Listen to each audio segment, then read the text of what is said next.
जी घडलेली घटना ही चुकीचीच होती. गौतम काकडेंनी निंबाळकर यांच्यात जो काही त्या दिवशी घटना घडली आणि त्यात आमच्या सहकार्याचा एका सचिव पदाचा तुम्ही राजीनामा देताय. राजीनामा म्हणा किंवा त्या पदापासून आपण आता थोडस नव्यांना कोणी संधी देऊन गेले 3 वर्ष आपण त्या पदाचा कार्यभार स्वीकारला होता. काम करत गेलो. चांगलं वाईट जे काही लोकांचं असं म्हणणं आहे, मी प्रकटपणे बोलतो की तुम्ही पहिलवान जी करता गोष्टी त्या पब्लिसिटीसाठी करता किंवा काय, म्हणजे मी थोडस स्पष्ट बोलतो, तुम्हाला राग येईल नंतर किंवा आत्ता छोट्याला कोराळच्या फोन लावा.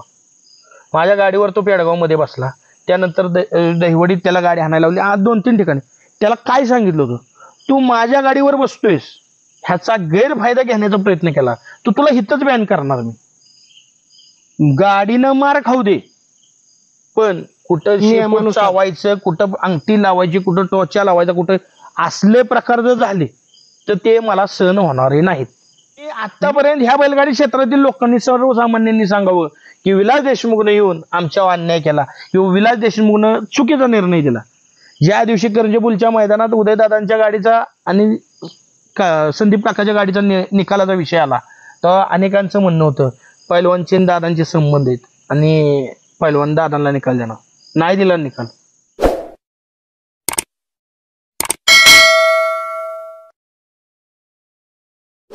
मंडळी, जय जवान जय किसान. रात्र जास्त झालेली. आपल्या बरोबर आहेत पैलवान विलास देशमुख वाई. बैलगाडी संघटनेला खऱ्या अर्थानं गेल्या 1 वर्षापासून चांगलं दिवस आलं होतं, एक चांगलं मार्गदर्शन होतं आणि पैलवानांना असं काही निर्णय घेतलेत की ते येणाऱ्या बैलगाडी क्षेत्रासाठी फार घातक असतील आणि येणाऱ्या लोकांच्यासाठी म्हणजे प्रत्येक सर्वसामान्य बैलगाडी मालकांसाठी एक वाईट दिवस असतील, हे मला आजच्या व्हिडिओच्या माध्यमातून सांगणार आहे. पैलवान नमस्ते. नमस्कार. आपण निर्णय घेतलाय किंवा आता काय निर्णय घेतलाय किंवा कशासाठी आजची ही बाईट लावलेली आहे? आजची बाईट खऱ्या अर्थानं गेले 3 वर्षाच्या कालावधीत म्हणजे बैलगाडी चर्चा 17 या ग्रुपवर तुम्ही आहात. 4 ऑगस्ट 2021 ला हा ग्रुप मी काढला होता आणि त्याच्या माध्यमातून मी वारंवार सांगत आलो की अनेक चांगल्या गोष्टी आपण घडवत गेलो आणि त्या आपल्या प्रामाणिकपणाला लोकांनी दिलेली आपल्याला साथ, मार्गदर्शन, पाठबळ आणि संघटनेच्या वरिष्ठांचा आशीर्वाद या सगळ्या गोष्टीतून आपण प्रत्येक गोष्टीत यश संपादन केलं. पण काही गोष्टी अशा माझ्या निदर्शनास येऊ लागल्या की लोकांना थोडासा विरोध भाव तयार व्हायला लागलाय आणि आपण प्रामाणिकपणे काम करतो, पण प्रामाणिकपणे काम करत असताना कुठेतरी चुकीच्या पद्धतीनं, चुकीच्या माध्यमातून जर आपल्यावर शंका कुशंका उठत असतील तर मग आपणच नैतिक जबाबदारी ओळखून त्या गोष्टीपासून थोडस विश्रांती घ्यावी म्हणलं. मी हा व्हिडिओ पहिलं सगळ्यात प्रथम तुम्हाला सांगतो, हा व्हिडिओ आज करण्यामागचा हेतू म्हणजे मी स्वतःहून अमोल जवळ आलोय. अमोलला मी फोन करत होतो, त्याने माझे फोन उचलले नाहीत, पण त्याच्याबरोबर एक आमचा पैलवान सहकारी त्याच्या गावात असल्यानं ह्यानं फोन उचलले नाहीत म्हणून मी त्याला लावला. त्याच्या अगोदर मी धनाजी पेसाला होता, तुषारला लावला होता, पण तो म्हणला आम्ही आत्ताच ड्युटीवरून आलोय, अमोल घरीच आहे, म्हणून मी इथपर्यंत आलोय अमोल जवळ. मला मैदानातून पळ काढायची सवय नाही. मी मैदान सोडून पळणाराही माणूस नाही, फक्त मी थांबलोय. काय गोष्टी जर आपल्याला म्हणजे आपल्या दृष्टिकोनातून योग्य वाटत नसतील आणि लोकांना जर आपण चुकीचं वाटत असू तर ते काही गोष्टी करण्यापेक्षा किंवा पुढे जाण्यापेक्षा तिथं थांबलेलं बरं. ह्या अनुषंगानं मी मैदानातच राहणारे किंवा बैलगाडी क्षेत्रात राहणारे, पण कोणतीही जबाबदारी आजपासून बैलगाडी मालक म्हणून राहणार, एक सामान्य बैलगाडी मालक. सचिव पदाचा तुम्ही राजीनामा देताय. राजीनामा म्हणा किंवा त्या पदापासून आपण आता थोडस नव्यांना कोणी संधी देऊन गेले 3 वर्ष आपण त्या पदाचा कार्यभार स्वीकारला होता. काम करत गेलो. चांगलं वाईट जे काय माझ्या दृष्टिकोनातून देता आलं किंवा मला जे काय लोकांना सामान्याला न्याय देता आला, मग तो योग्य असेल, काही जणांना अयोग्य वाटलं असेल, पण त्यातून थोडस थांबण्याचा विचार केलेला आहे. बघा मित्रांनो, आपण तसं सांगायचं म्हटलं पहिलवान तर आपण तुम्ही पण थोडासा विचार केला पाहिजे. तुम्ही सुरुवात केली आणि तुम्हीच आता या गोष्टीचा शेवट करताय, तर सर्वसामान्यांना न्याय कुठं मागायचा? नाही, खरंच आज मला 4 ते 5 बैल मालकांचे फोन आले सेमीच्या ह्याच्यात की पैलवान आमची गाडी लॉबी आहे का, किंवा आयोजकांचे आले. आज आमचा मित्र सहकारी तुषार माने पैलवान याने मैदान घेतलं होतं. मला खरं दुःख होतं की त्यानं मला निमंत्रित करून मी त्या मैदानात नाही गेलो किंवा त्याच्या मैदानात कुठं अडथळा निर्माण झाला तिथं ते मी सोडवू शकलो नाही. पण मी आज ठरवलं होतं की आपल्याला थांबावं लागतंय. अनेक दिवसांपासून अनेकांचं म्हणणं होतं, अनेकांनी वेगवेगळ्या पद्धतीनं थांबवण्याचा प्रयत्न केला होता. आणि मध्यंतरीच्या काळात जे काय बैलगाडी संघटनेत घटना घडल्या त्यानंतर बैलगाडी संघटनेचे वरिष्ठ ज्यांनी मला लहान भावासारखं प्रेम दिलं त्यांचं म्हणणं आलं की आम्हाला संघटनेपेक्षा तुम्ही महत्वाचे, त्यामुळं तुम्ही थोडासा विचार करा. आणि खरंच आज विचार करून मी दिवसभर एकांतात विचार केलाय आणि कुणालाही घेऊन आलेलं नाही बरोबर, पण थोडंसं थांबण्याचा विचार आहे माझा. आता बैलगाडी संघटनेत अनेक एवढ्या 2-4 महिन्यामध्ये घटना घडल्या. या घटनेत तुम्ही कशा पद्धतीने सामोरा गेला, किंवा आता निंबाळकर सरांची घटना असेल, थोडस 1-2 मिनिटांमध्ये सांगा की काय त्या घटनेत तुम्ही अनुभव. निंबाळकर सर हे माझे लहान भाऊ असे मानूनच किंवा माझ्या कुटुंबातील सदस्य, प्रत्येक बैलगाडी मालक हा आपल्या कुटुंबातील सदस्य किंवा ह्या बैलगाडी क्षेत्राशी निगडीत असणारा प्रत्येक व्यक्ती हा आपल्या जिव्हाळ्याचा कुटुंबातलाच व्यक्ती म्हणून जे जे काय माझ्या कुटुंबातील सदस्य जर त्या ठिकाणी असतात तर त्याच्यासाठी करता येईल तेवढं आपण प्रयत्न केले. आणि त्यानंतर चुकीच्या गोष्टींना कधीही आपण समर्थन केलं नाही किंवा चुकीच्या लोकांचं आपण त्यांना कधी पाठबळ बी दिलं नाही किंवा चुकीच्या लोकांची वाहवा पण केली नाही. जी घडलेली घटना ही चुकीचीच होती. गौतम काकडेंनी निंबाळकर यांच्यात जो काही त्या दिवशी घटना घडली आणि त्यात आमच्या सहकार्याचा एका म्हणजे आकस्मिकपणे त्याचा जीव गमवावा लागला, ही म्हणजे फार दुर्दैवी घटना आहे ह्या क्षेत्रासाठी. आणि त्या घटनेचं आम्ही कधीही गौतम काकडेंच्या वतीनं समर्थन केलं नव्हतं. काही लोकांचं असं म्हणणं, मी प्रकटपणे बोलतो की तुम्ही पहिलवान जी करता गोष्टी त्या पब्लिसिटीसाठी करता किंवा काय, म्हणजे मी थोडंसं स्पष्ट बोलतो, तुम्हाला राग येईल. पब्लिसिटी करण्यासाठी हे क्षेत्र नाही. मी माझ्या नावाची पब्लिसिटी तुम्ही इंटरनॅशनल लेवलला जर नेटवर टाकलं विलास देशमुख इंडिया तर ते इंटरनॅशनल लेवलला नाव आहे माझं. मी आंतरराष्ट्रीय पदक विजेता आहे. आंतरराष्ट्रीय कीर्तीच्या किंवा आंतरराष्ट्रीय पटलावर नाव येणं इतपत प्रसिद्धी तरी बैलगाडी क्षेत्रातून नाही. बरोबर. पण काय मग एक काम करणार, मी एक देश सेवेसाठी माझं 15-16 वर्षाचं योगदान आहे. तुम्ही आर्मीत होता? मी आर्मीत होतो, माझे वडील आर्मीत होते, माझे चुलते आर्मीत होते, आमचं कुटुंब आर्मीतलं. आम्ही खऱ्याला खरं म्हणणं किंवा पारदर्शक काम करणं हे आमच्या कुटुंबाच्या किंवा माझ्या स्वभावातला गुण आहे. मी पैलवान होतो, माझी प्रसिद्धी ऑलरेडी पैलवानकी क्षेत्रात आहे. मी पैलवान ग्रुप महाराष्ट्राचा अध्यक्ष आहे. त्याचबरोबर मी एक चांगला सामाजिक कार्यकर्ता आहे. आमच्या तालुक्यात माझा चांगला नवलौकिक आहे त्या बाबतीत पण. तशाच स्वरूपाचं माझा एक मोठा मित्रपरिवार आहे. आणि ह्या बैलगाडी क्षेत्रात सर्वसामान्यांना म्हणजे नितीन आबा शेवाळे, संदीप बोदगे, रामभाऊ टाकळकर, बाळासाहेब आरोडे, दत्ताभाऊ गायकवाड, आंगडे तात्या, आनंद आप्पा, उदयदादा, धनाजी तात्या, विजय अण्णा, मानाजी काका, काटकर आप्पा किंवा मग त्याच्यानंतर माळशिरसचे आपले विजूभाऊ काळे आणि ही जी सगळी टीम होती, सयाजी नाना, प्रदीप नाना, MM नाना आणि ह्या सगळ्या वरिष्ठांच्या माध्यमातून मी त्यांच्या कामाशी किंवा त्यांनी आजपर्यंत केलेल्या कार्याशी कुठेतरी समरस व्हावं आणि कुठेतरी आपलं योगदान लागावं ह्या क्षेत्राला, म्हणून मी आज 3 वर्ष काम करत होतो.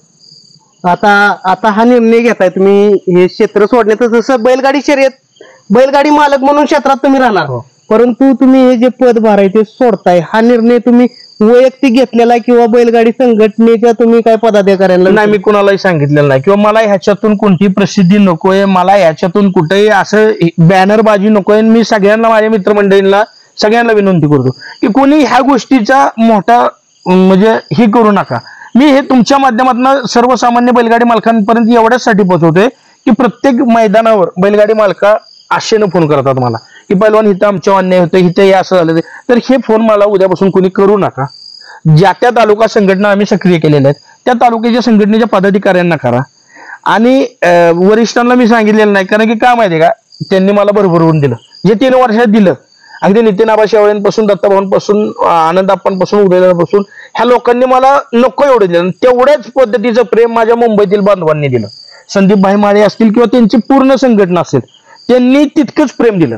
आणि आज मला काय करता नाही आलं, पण सातारा छकडी ही महाराष्ट्रात पोहोचवता आली. आज प्रत्येक जिल्ह्यात सातारा छकडीचा खेळ व्हायला लागला आणि तिथल्या लोकांनी मला भरभरून प्रेम दिलं. विदर्भ, मराठवाडा, खानदेश, कोकण, तुमचं उत्तर महाराष्ट्र या सगळ्या लोकांनी मला भरभरून दिलेलं आहे. त्यामुळे फक्त माझी एक विनंती आहे की उद्यापासून काही मला कोणी फोन करू नका. आता मित्रांनो बघा, मुलाखत घेण्याआधी मी 2 मिनिटं चर्चा केली. मीही पैलवानांना समजून सांगितलं की पहिलवान आपण असा निर्णय घेऊ नका, परंतु तुमचं एवढं डोळं भरून आलं किंवा मन भरून आलं असं काय घडलंय की तुम्ही सगळं सोडताय? नाही, काय झालं, काल एक मीटिंग होती समालोचकांची. समालोचक बसले होते, मला फोन आला रणजितचा. रणजित म्हणला समालोचकांची मीटिंग आहे सातारमध्ये, तुम्ही या. म्हणलं सगळे समालोचक बोलवलेत का? म्हणला बोलवलेत. तर बदले आमचे काय मुद्दे आहेत ते मांडायचे. बरं ठीक आहे, संघटनेचा एक घटक म्हणून मी तिथे गेलो. त्यांनी बोलवल्यानंतर तास दीड तासानं मी गेलो. त्यांनी मुद्दे लिहून ठेवले होते कागदावर, आणि शेवटचा मुद्दा त्यांनी असा घेतला की समालोचकानं समालोचनच करावं, त्यानं युट्यूबरचं काम करू नये. ते म्हणलं काय विषय आहे बाबा? तर म्हणले काय नाही, असं एक दोन ठिकाणी झालेलं आहे की समालोचक ज्यावेळेस त्याला मैदानची बाईट घ्यायला बोलवलं त्यावेळेस तो समालोचक म्हणतो की माझं हे नाव तुम्ही मैदानात टाका. मी म्हणलं आपण त्याच्याशी बोलूया. तर त्यासाठी मी त्याला फोन केला, आणि ते माझा मुद्दा नाही, माझं काही नाही. तुम्हाला मी नावानिशी सांगतो, प्रताप तात्या होती, सुनील मोरे होते, विकास सर होते, रणजित होता, किरण होता, वांगीचा पप्पू होता, परत तुमचा श्रीमंत होता, बबलू होता, आणि इव्हन तुमचा युट्यूबर पुष्कराज पण होता. मी त्यांना सांगितलं आपण बोलूया. मी संबंधित युट्यूबरला फोन केला, बाबा असं असं म्हणणं आहे त्यांचं. तर तो म्हणला दादा माझ्यावरच का? म्हणलं हे काय माझा विषय नाही, किंवा मी छेडलेला विषय नाही, किंवा माझं म्हणणं यात काहीच नाही, हा तुमच्या संघटनेचा विषय, आणि तुम्ही त्याला बोलवायला पाहिजे होतं. मी म्हणलं तुम्ही त्याला इथं सांगायला पाहिजे होतं. बरं, त्यांचं म्हणणं असं होतं की पावसाचा दिवस आहेत, मैदानं अति अल्प आहेत, आणि अति अल्प काळात काही ठराविक लोकांनाच मैदानं मिळत आहेत, काही ठराविक भागातच शर्यती होत आहेत, आणि ठराविक लोकांना मैदानं मिळत आहेत, तर ती सगळ्यांना मिळावी. मग तर तुम्ही युट्यूबचं काम केलं तर तुम्हाला 2-3 हजार मिळत आहेत, बस एखाद्या सामान्याला जर मिळाला. काल त्यांनी चांगले निर्णय घेतले होते. त्याची पुष्कराजनं जी काही काल नियमावली त्यांनी तयार केली होती त्याच्याबाबत काही जाहीर केलं का नाही किंवा सोडली का नाही हे मी आज बघितलेलं नाही, पण त्यांचे नियम चांगले होते की इथून पुढे मी जे वारंवार सांगत होतो, प्रत्येक मैदानावर 2च समालोचक ठेवा 1 लाखापर्यंत बक्षिसात, आणि 1 लाखाच्या पुढे 3 ठेवा, कारण की गट जास्त झाले तर पुकारण्यासाठी. ते म्हणण्यामागचा माझा हेतू लक्षात घ्या. 5 समालोचक एखाद्या मैदानात असतील तर त्यांना 5-5 25, कमीत कमी 5,000 रुपये त्यांना मानधन देतात. 25,000 रुपये समालोचकांना जातात. मग तिथं जर 2च समालोचक असतील तर आयोजकांचे 15,000 रुपये वाचतील. ते तुम्ही बक्षिसात वाढ करा, जेणेकरून सर्वसामान्य आलेल्या बैलगाडी मालकाला त्याचा खर्चा पाणी निघून त्याच्या घरी 4 रुपये जातील.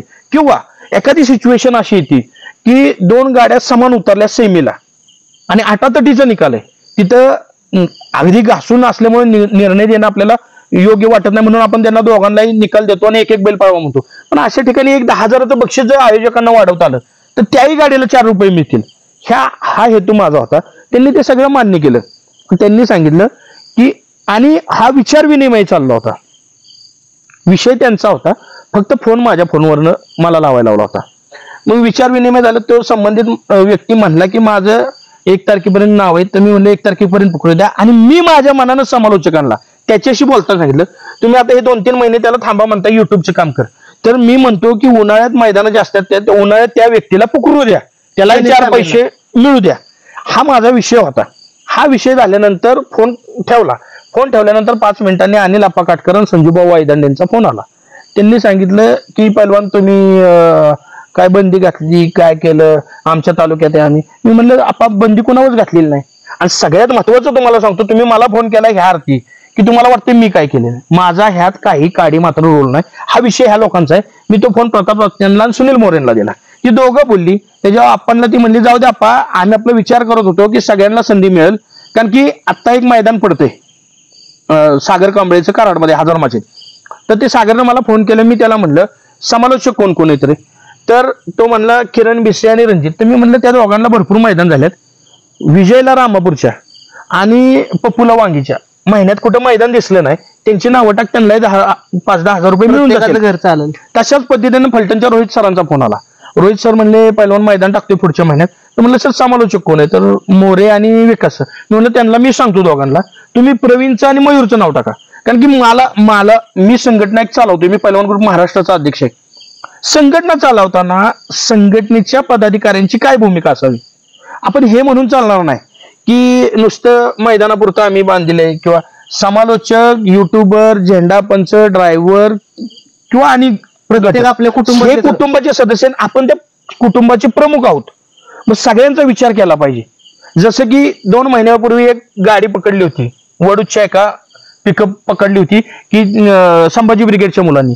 तर मी मांगडे तात्यांना बाळा कोंड्यांना सांगून 3 तास आम्ही प्रयास करून त्यांना तिथं पाठवून त्याची गाडी सोडायला लावली. का सोडायला लावली मी त्याला उत्तर देऊ शकलो असतो की तो काय आमच्या कामाचा भाग नाही, पण एक संघटना म्हणून काम करताना तो आपला बैल मालक आहे आणि त्याच्यावर तो जर शर्यतीची बैल आणतोय आणि जर संभाजी ब्रिगेडवाली कुठेतरी कत्तलखान्यात जनावरं घेऊन चालल्यात म्हणून त्याची गाडी अडवून ती जनावरं जर पोलीस स्टेशनला नेत असतील, गाडी जर नेत असतील तर त्याला मदत करणं आपलं कर्तव्य.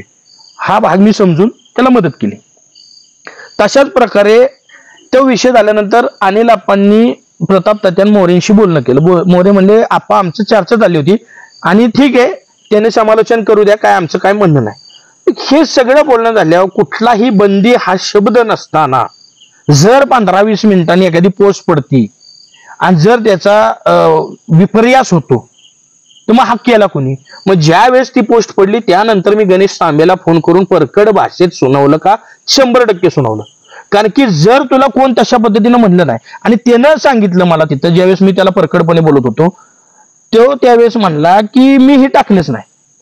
आज मी तुमच्या जवळ आलोय, मी तुमच्याशी एखादी गोष्ट शेअर केली किंवा मी फोनवर बोललो, जोपर्यंत तुम्ही किंवा मी तिसऱ्या व्यक्तीला सांगत नाही तोपर्यंत त्याच्याकडे जाणार नाही. मग तू जर नाही सांगितली, अनिल आप्पांनी संजू भाऊंनी जर तुला सांगितलं होतं की ठीक आहे की बाबा तसं काय नाही विषय संपलेला आहे, तर त्यानंतर ही पोस्ट टाकायची गरज काय होती. मग तुम्ही कशासाठी केलं, तुम्हाला प्रसिद्धी पाहिजे होती का. मग तुम्हाला किंवा मग तुम्ही मला स्पष्ट सांगा. अनेकांनी मी बघतोय ग्रुपवर खटाव तालुक्यात आम्ही असं तसं. मग आज खटाव तालुक्याची लोकांचे मला फोन आले सतीश जाधवांचा, पहिलवान आमचा निकाल द्या. मी म्हणलं मी काम करायचं थांबलोय, तुम्ही खटाव तालुका संघटनेच्या पदाधिकाऱ्यांना विचारा. मग संघटनेचे जे काल पदाधिकारी मोठ्या रुबाबात बोलत होते ते संघटनेच्या कार्यकर्त्याला न्याय द्यायला कुठं होते आज तिथं, का त्यांनी त्या बैल मालकाला न्याय दिला नाही. मग जर आपली काम करण्याची पद्धत किंवा आपली काम प्रणाली एखाद्याला पटत नसेल त्यात म्हणजे मोठा आपल्याला आर्थिक फायदा आहे असं नाही येतो. आपण सर्वसामान्य बैलगाडी मालकाला न्याय मिळावा, ह्या बैलगाडी मालकाला चांगले दिवस यावे म्हणून मी काम करत होतो. गेल्या महिन्यात जवळपास 35,000 रुपये खर्च आहे माझा गाडीचा, डिझेलचा. हा मला काय मी काय असं काय 2 नंबरचे माझे व्यवसाय नाहीयेत किंवा मला असं काय कोण मी सगळ्या वरिष्ठांना विचारा किंवा कोणाला विचारा आजपर्यंत मी असं कोणाला म्हणलेलं नाही की मला ₹2 द्या.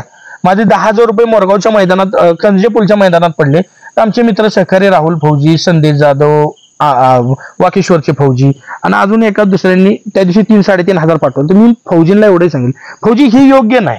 ज्यावेळेस मला लागेल त्यावेळेस मी तुम्हाला हक्कानं म्हणेन फौजी मला पैसे कमी आहेत आणि मला तुम्ही द्या, पण आता तुम्ही ते ऐकायचं ना. तर मी एवढं सांगितलं काय लोकांना वरिष्ठांना की त्यांनी ते पैसे पाठवलेत, त्यात एक 5-6 गोरगरिबांची रजिस्ट्रेशन आपण त्या पैशातनं करून घेऊ. हा हेतू होता माझा. ते पैसे माझ्या वैयक्तिक कामासाठी नकोत. किंवा आज मी संघटनेच्या माध्यमातून एक नवीन संकल्प सुरू केला होता की रजिस्ट्रेशनचा, सभासद नोंदणीचा. त्याचा हेतू काय होता हा अनेकांना माहित नाही. अनेकांना वाटलं की पहिलवान पैसे एवढं हे करून ह्याच्या अगोदर आम्ही पैसे दिलेत त्याचा कोणता हिशोब नाही. किंवा सुरुवातीला आमचा असाही विषय झाला होता की पैशाचा विषय नको घ्यायला, लोक बस संभ्रमित होतात. पण ह्यातनं माझा एक हेतू होता की 10-20 लाख रुपयाची अमाऊंट आपल्याकडे जर जमा झाली, संघटनेचं आपण पॅन कार्ड काढलं होतं, आधार कार्ड पॅन कार्ड काढलं होतं, अकाउंट काढलं होतं, त्या अकाउंटला अध्यक्ष, कार्याध्यक्ष, सचिव यांच्या सहीनं अकाउंट काढत होतो. त्याच्यावर आपल्याला ही अमाऊंट ठेवायची होती.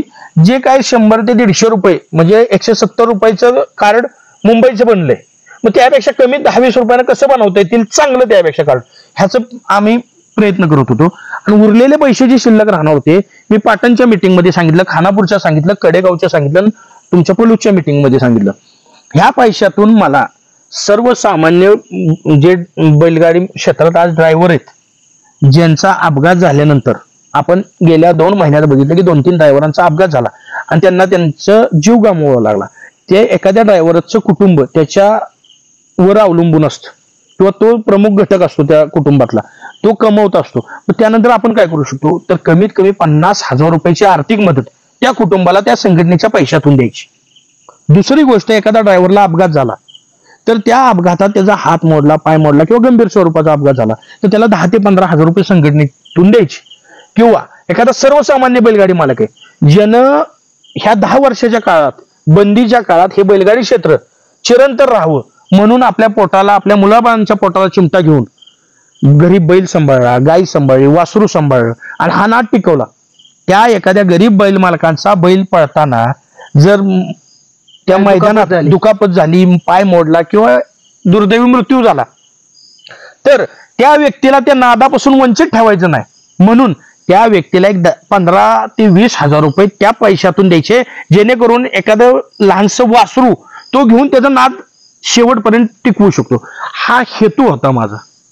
त्या 20 लाखाचं, 15 लाखाचं, 25 लाखाचं जे काही व्याज आलं असतं तेच चांगल्या स्वरूपात आलं असतं आणि चांगलं एखाद्या ड्रायव्हरचा किंवा एखाद्या सर्वसामान्य बैलगाडी मालकाचा मैदानात अपघाती एखादी गाडी बाहेर आली आणि अपघातात मृत्यू झाला, तो व्यक्ती गेल्यानंतर त्याच्या मुलांचा शिक्षणाचा खर्च, कमीत कमी त्यांना 10वी 12वी पर्यंत शिक्षणाचा खर्च हा संघटनेच्या पैशातून करावा. हे सगळे माझे प्रमुख हेतू होते. म्हणून मी करतो. आणि मी पाटणच्या मीटिंगमध्ये, तुम्ही माझी पाटणची आता मागच्याच आठवड्यात झालेली मीटिंग, ती व्हिडिओ बघा, मी त्या स्पष्टपणे उल्लेख केलेला आहे की ह्या पैशाचा तुम्ही पुढच्या वर्षी वर्धापन दिनाला मला हिशोब मागायचा. आणि हे मागितलंच पाहिजे तुम्ही. पैसा तुमचाही सर्वसामान्यांचा, त्याचा कुठेही गैरवापर होणार नाही. तो हा पैसा कुठं मीटिंग लावण्यासाठी, कुठं डिझेल खर्चासाठी किंवा कोणत्याही अन्य त्या गोष्टीसाठी खर्च केला जाणार नाही. तुम्ही मला हिशोब मागा. तुमच्या पै ना पैसा हिशोब देणार विलास देशमुख. माझं कुटुंब, माझं घर ह्या पैशावर चाललेलं नाही. मी गेले 3 वर्ष पळतोय. मी कुणालाही 1 रुपया मागितलेला नाही किंवा कुणाचं चहा पित नाही. मी कुणाच्या मैदानाला गेलो तर मी तिथं जेवाय थांबत नाही. मी माझ्या मित्रमंडळीकडे जेवतो किंवा माझ्या स्वतःनं खिशातल्या पैशानं मी माझी जी 4 मुलं असते त्यांचं मी जेवणाचा खर्च करतो. पण कुणाकडून रुपये घेत नाही मी, किंवा काम करताना मला म्हणजे माझ्या आचरणात ते नाही, मला ते पटत नाही. पण एवढं होत असताना जर एखाद्या माणसाला काय गोष्टीत अडवायचा किंवा स्वतःच्या प्रसिद्धीसाठी त्याचा अवचाभाव करायचा आहे, तर हे माझ्याच्यानं मला न पटणार आहे. आणि मी शांत संयमी राहतो, किंवा मी सगळ्यांना वाटत असेल की मी एक फौजी आणि एक पैलवान आहे. लोक म्हणतात की फौजी तापट स्वभावाचे असतात, पैलवान. मी फौजी आणि पैलवान आहे. माझा स्वभाव डबल तापट आहे. पण मी तापल्यानंतर मग शांत होणं पण तितकंच अवघड आहे. मग हे एवढं जर घडणार असेल तर कुठेतरी आपण थांबलं पाहिजे. ह्या दृष्टिकोनातून मी आज हा निर्णय घेतोय. अनेक वेळा मी मैदानात बघितलं की प्रत्येकाबरोबर तुम्ही विरोध करत होता, चांगल्या गोष्टीसाठी विरोध करत होता. ही गोष्ट सोपी नाही. दुसऱ्याच्या मैदानात जाऊन, दुसऱ्याच्या गावात जाऊन त्या व्यक्तीला विरोध तुम्ही करत होता. वैयक्तिक तुम्हाला याचं तुमच्यात बरे वाईट अनुभव सुद्धा आले असतील. 100% आले. अनेकांचे रोष पिपत करायला लागले. मी सांगतो काय, मी उदयदादांची गाडी बाद केली, मी आनंद आप्पांची गाडी बाद केली, मी शेवळे आबांची गाडी बाद केली, मी अमोल गायकवाडांची गाडी बाद केली. माझे अमोल गायकवाड तर माझा भाऊ आहे, दत्ता गायकवाड माझे भाऊ आहेत. मग मी तिथं हे मानत नाही किंवा आज तुम्ही ही बाहेर झाल्यानंतर किंवा आता छोट्याला कोराळच्या फोन लावा. माझ्या गाडीवर तो पेडगाव मध्ये बसला, त्यानंतर दहिवडीत त्याला गाडी आणायला लावली. आज 2-3 ठिकाणी त्याला काय सांगितलं होतं, तू माझ्या गाडीवर बसतोयस, ह्याचा गैरफायदा घेण्याचा प्रयत्न केला, तुला हिथंच बॅन करणार मी. गाडीनं मार खाऊ दे, पण कुठं चावायचं, कुठं अंगठी लावायची, कुठं टोचा लावायचा, कुठं असले प्रकार जर झाले तर ते मला सहन होणारे नाहीत. मी आतापर्यंत ह्या बैलगाडी क्षेत्रातील लोकांनी, सर्वसामान्यांनी सांगावं की विलास देशमुखने येऊन आमच्यावर अन्याय केला किंवा विलास देशमुखनं चुकीचा निर्णय दिला. ज्या दिवशी करंजपूलच्या मैदानात उदयदादांच्या गाडीचा आणि संदीप काकाच्या गाडीचा निकालाचा विषय आला, तर अनेकांचं म्हणणं होतं पैलवानचे दादांचे संबंध आहेत आणि पैलवान दादांना निकाल देणार, नाही दिला निकाल. किंवा त्या दिवशीचं मैदान झालं गोजूबावीचं, त्या मैदानाला मी गेलो, तिथं गट नंबर 27 मी पोहोचलो सेमीला. 29 मध्ये गटामध्ये काय प्रॉब्लेम झाला होता तो मला माहित नाही. मी सेमीला चिठ्ठ्या काढाय पोहोचलो. सेमी पळून आल्यानंतर पळत असताना एक बैलवाली सर्वसामान्य मुलं आली. ती मुलं मला म्हणली की पैलवान, आमच्या गाडीवर अन्याय होतोय, संबंधित बैल हा 27व्या गटात पळालाय, आमच्या गटात हा डबल पळालाय, पहिल्या 2ऱ्या गटात बी पळालाय तो कोण. मी तालुका कमिटीच्या पदाधिकाऱ्यांना म्हणलं ती बघा, तर त्यांनी उत्तर दिलं पैलवान ते क्लिअर होत नाही, हे होत नाही. मी मोबाईल काढला, कारण की माझी काम करण्याची पद्धत आहे, जर कोणाचा फोन आला तर मी फोन घेतो आणि दुसरा फोन लगेच मी लाईव्ह लगेच लावतो आणि लगेच तिथल्या तिथं निर्णय देतो. अशी काम करण्याची पद्धत आहे माझी. मग मी मोबाईल काढला, मी बघितलं, मी म्हणलं जर मला इथं मोबाईल मध्ये क्लिअर बैल दिसतोय, तोच बैल पळालाय, तुम्हाला का दिसत नाही? मग तुम्हाला जर व्यवस्थित गोरगरिबाला न्याय द्यायचा नसेल, काम जर आपल्या पदाला साजेसं करायचं नसेल तर त्या पदाचा राजीनामा द्या. बरोबर. किंवा एक उदाहरण देतो, पप्पू आहे वांगीचा, त्याला विचारा. सोनसळचं मैदान झालं, सोनसळच्या मैदानात तिथं सर्वसामान्य मुलं होती 17-18 वर्षाची कॉलेजची. त्यांनी 500-500 200-200 काढून ती मैदानला आली, गावाशेजारी मैदान आहे म्हणून. आणि त्यांचा निकाल सामन्यात असताना त्यांना निकाल दिला नाही आणि दुसऱ्या एका गाडीला निकाल दिला आणि त्यांची दाद लागून कोण घेत नव्हतं. त्या मुलांना कोणीतरी माझं नाव सांगितलं, त्यांनी मला फोन केला. फोन केल्यानंतर मी पप्पूला सांगितलं. अहो म्हणले पहिलवान, पप्पू जर त्या बैलाला नाही त्या बैलाला भिंगरी लावली होती आणि ती मुलं म्हणत होती आम्ही फोटो काढून आणलाय, कोण बघत नाही तुम्ही हे का. मी म्हणलं पप्पू ती गाडी बाद करा. अहो पहिलवान म्हणले पंच गेले तिथं. हे बघ म्हणलं, पंच जर बघून जर म्हणत असतील त्या बैलाला भिंगरी लावली नाही तर प्रत्येक अड्ड्यात माझी जीवातली 5-10 माणसं असतात, मी तिथं पाठवीन. पण जर ती आढळली तर तुला बी मी बॅन करीन आणि त्या गाडीवाल्याला बी बॅन करीन. मग त्यावेळी त्या मुलांना निकाल देण्यात आला. ती रडली बिचारी आणि तीच मुलं पोलिसला मला भेटायला आली मिटिंगला, माझ्या पाया पडली. मी पाया पडणे इतपत मोठं नाही, पण त्यांच्या जे चेहऱ्यावरचं समाधान होतं की आम्हाला गट पास झाला, आम्ही 100 200 300 400 काढून आलोय कॉलेजची मुलं, ते समाधान मला महत्वाचं होतं. मित्रांनो बघा, प्रकटपणे आणि ज्या भावना मांडतात तिथं कुठलाही दिखावपणा नाही. व्हिडिओ सुद्धा स्टॉप केलेला नाही. दुसऱ्यागत आपण व्हिडिओ एडिट करणार नाही, काही गोष्टी कट करणार नाही. ज्या पैलवानांना सांगितल्यात किंवा आपण विचारल्यात हे आपण तुमच्यापर्यंत मांडण्याचा प्रयत्न केला. खऱ्या अर्थानं मी अनेक मैदानात बघत होतो, अनेक लोकांचा विरोध होत असताना सुद्धा तिथं निर्णय देणं किंवा काय, आम्ही सुद्धा स्वतः म्हणायचो की पैलवान रिस्क घेतोय आणि काम करतोय, म्हणजे स्वतःचा 2 पैसे घालून आज आम्ही मैदानात जातो. कधी कधी आम्हाला पैसे नसतात म्हणून आम्ही मैदानात जात नाही, परंतु स्वतःचे पैसे घालून आज बैलगाडी संघटनेसाठी काम केलं असं विलास देशमुख. आणि एक सचिव म्हटलं तर बघा, प्रशासकीय आपण कुठल्या बी ग्रामसेवकाला आपण सचिव म्हणतो, म्हणजे एक प्रशासकीय माणूस आज आपण आपल्या बैलगाडी संघटनेला मुक्तोय. पैलवानांना आपण सांगितलं बी की मी अजूनही तुम्हाला व्हिडिओच्या माध्यमातून सांगतो की आपण कुठेतरी थोडं थांबावं. नाही, माझं म्हणणं आहे, माझी ही प्रसिद्धीसाठी योग्य नाही. आणि माझ्या बरोबरच्या अनेक मित्रांना किंवा वाय तालुक्यात जेवढे आमच्या बैल मालकांना माहिती, विलास देशमुख जे बोलतो ना ते करतो. मी जर एखादी गोष्ट बोललो ना, मी करणार ते करणार. मग तिथं माझं एक ह्या व्हिडिओच्या माध्यमातून सगळ्यांना विनंती, कुणी ह्या गोष्टीसाठी मला फोन करू नका. आणि वरिष्ठांना एक विनंती, तुम्ही मला भरभरून दिलं 3 वर्षात, तुम्ही जे मला प्रेम दिलं, जे माझे संबंध किंवा आज मी महाराष्ट्रभर पोचलो ते तुमच्या माध्यमातून पोचलो ना, अखिल भारतीय बैलगाडी संघटनेच्या माध्यमातून घराघरात पोचलो. पण मला कोणी फोन करू नका किंवा ह्या विषयाला जास्त तीव्रता देऊ नका. मी हा विषय फक्त काय सगळ्यांसमोर येऊन बोलायची म्हणजे माझी कॅपॅसिटी नाही किंवा मी सर्वसामान्यांनी प्रत्येकाला सांगू शकत नाही किंवा एखाद्यानं आपल्याला विनंती करावी त्याचं स्पष्टीकरण आपण देत बसावं, एवढा मोठा मी नाही. विलास देशमुख आज मी सामान्य कुटुंबातला आहे, काल बी होता, उद्या बी राहणार आहे.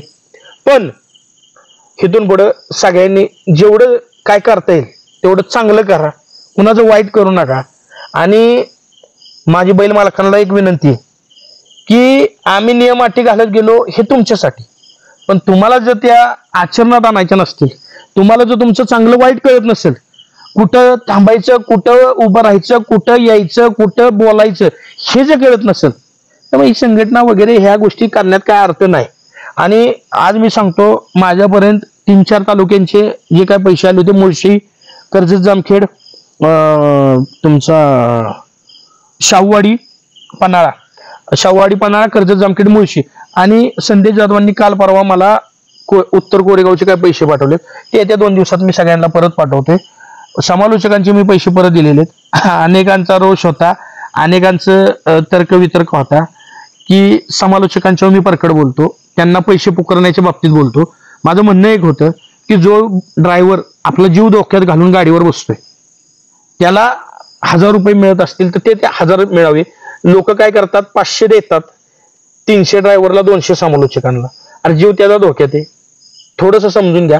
पण अनेकांना वाटलं की पहिलवान आम्हाला बाबा आमच्या बाबतीत निगेटिव्ह भूमिका, माझी निगेटिव्ह भूमिका नव्हती, माझा म्हणण्याचा हेतू होता. किंवा जो झेंडापंच उन्हाळ्यात दिवस वरनं ऊन आणि खालीनं जमिनीचे आहे ह्याच्यात जर काम करतो तर त्याला पैसे मिळू द्या, हे माझा हेतू होता. आणि ड्रायव्हरांनी कृपा करून जोपर्यंत ह्या क्षेत्रात आहे तोपर्यंत तुम्ही विमे काढून घ्या, जीवन एकदाच आहे, कुणी आपल्या जीवाला मुकू नका. तुमच्यावर तुमचं कुटुंब अवलंबून आहे. मी पळपुटा नाही, मी मैदान सोडून पळणारा नाही, किंवा अनेक जणांच्या आज फटाके फोडून अनेक जण दिवाळी साजरी करतील की पहिलवानला जे काय हेतू साध्य करायचा होता केला. ठीक आहे, त्यांनाही शुभेच्छा आहेत माझ्या. काय निंदकाची घर असा विषय जरी आपण म्हणतो, कोणत्याही ठिकाणी प्रत्येक रस्त्याला गतिरोधक, तसं प्रत्येक क्षेत्रात विरोधक असतोच, विरोधक पाहिजेत. पण नीतिमत्ता सोडून मी काय केलेलं नाही आणि कुरगोडी करणं माझ्या रक्तात नाही. किंवा ज्यांना काही युट्यूबरांना ह्यांना त्यांच्या अडचणीच्या काळात मी साथ दिली, तेही त्यांचा एकदा चांगला काळ आला किंवा आता जे विषय चाललाय त्या युट्यूबरला स्टेजवर मी बसवलाय ह्या विलास देशमुखनं. म्हणजे आपण सगळ्यांना चांगला काळ दिलाय. पण कालांतरानं काय होतं, चांगला काळ आला की माणसं चांगल्याला विसरतात. मी 3 वर्षात माझं नाव लौकिक भरपूर झाला, पण ज्या पाठीराख्यांचा हात माझ्या पाठीशी होता, ज्या सर्वसामान्य बैलगाडी मालकांनी मला साथ दिली होती, ते आजपर्यंत विसरलो नाही. मी जमिनीवर राहणारा माणूस आहे. त्यामुळं ह्या विषयाची आता फक्त हा विषय की मला उद्यापासून कोणी फोन करू नका हे सांगण्यासाठी फक्त मी आलो होतो. मला जे जे काही चांगलं करता आलं ते करण्याचा प्रयत्न केला. इथून पुढे तुमच्या बरोबर संघटनेत मी कार्यरत राहीन एक सदस्य म्हणून. पण ही जबाबदारी गेली 3 वर्ष मी चांगल्या पद्धतीनं माझ्या वतीनं आणि संघटनेच्या पदाधिकाऱ्यांच्या वतीनं पेलण्याचा प्रयत्न केला. त्यात काय कमी जास्त झाला असेल, काय चुका झाल्या असतील तर एक लहान भाऊ म्हणून समजून घ्या आणि झालेला विषय आजच सोडून देऊ. येणाऱ्या काळात नवीन पदाधिकाऱ्यांची नेमणूक होऊ द्या, एखाद्या नव्या उमद्या पदाधिकाऱ्याला सचिवपद द्या आणि नव्यानं करू द्या, किंवा ज्या कोणाला वाटतंय की कोणा अन्याय झाला त्यांच्याकडे ते पद द्या आणि त्यांच्याकडून त्या पदाला चांगले दिवस बैलगाडी क्षेत्राला येऊ द्या, एवढीच माझं म्हणणं आहे. नक्कीच मित्रांनो, त्यांच्या भावना जाणून घेतल्या. यामध्ये कुठलाही दिखावपणा नाही किंवा कुठलीही पब्लिसिटी नाही की बाबा तुम्ही म्हणताल की आज विलास पैलवान आले की बाबा पाठीमागे एकदा पब्लिसिटी एक व्यक्तीने केली होती आणि त्या पद्धतीने ही पब्लिसिटी चालली, मी थांबतो करतो. तर असं काय नाही, मनापासून त्यांना व्हिडिओ बनवायच्या आधी यायच्या आधी त्यांच्या डोळ्यातून पाणी आलं. मी चर्चा केली त्यांच्या बरोबर, परंतु आज बैलगाडी क्षेत्रातील खऱ्या अर्थानं मी कधी कोणाची बाजू मांडत नाही, इतक्या दिवसही मी पैलवानांची कधी बाजू मांडलेली नाही. परंतु खऱ्या अर्थानं तुम्हाला सांगतो की आज तुम्ही बैलगाडी क्षेत्रातील एक चांगला माणूस मुक्त आहे. उद्यापासून तुम्ही हक्कानं फोन करू शकत नाही की पैलवान माझ्यावरती असा असा अन्याय झालाय, आणि तो प्रकटपणे अन्याय तुमचा सॉल्व केलाय. अनेक ठिकाणी अनेक मैदानात लाईव्ह स्पीकरवरती फोन लावून पैलवानांचं त्या ठिकाणी अनेक गोष्टी मिटवलेल्या आहेत. परंतु मित्रांनो, या संपूर्ण गोष्टीला आपण उद्यापासून मुकणार आहे किंवा आजपासून मुकणार आहे, एवढंच मी तुम्हाला सांगतो. सर्वसामान्य बैलगाडी मालकांना काय संदेश देताल हे सांगा, आपण व्हिडिओ थांबवूया. सर्वसामान्य बैलगाडी मालकांना एवढी विनंती आहे की तुम्ही अडचणीच्या काळात, संघर्षाच्या काळात संघटनेला साथ देऊन नाद टिकवलाय. आता काही विरोध भाव असणारी लोक चुकीच्या पद्धतीनं तुमचा नाद थांबवण्याचा प्रयत्न करतात किंवा करत असतील. पण माझी एक विनंती, पिढ्यानपिढ्याचा नाद आहे तुमचा, तुमच्या रक्तात भिनलेला आहे.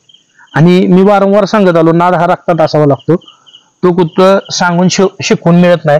हा पिढ्यानपिढ्याचा नाद तुम्ही कुणाच्या तरी चुकीच्या प्रवृत्तीच्या किंवा कुणाच्या तरी चुकीच्या निर्णयाच्या मुळे बंद करू नका. हा नाद खरंच खूप चांगला आहे आणि तुमची गरज आहे ह्या नादाला.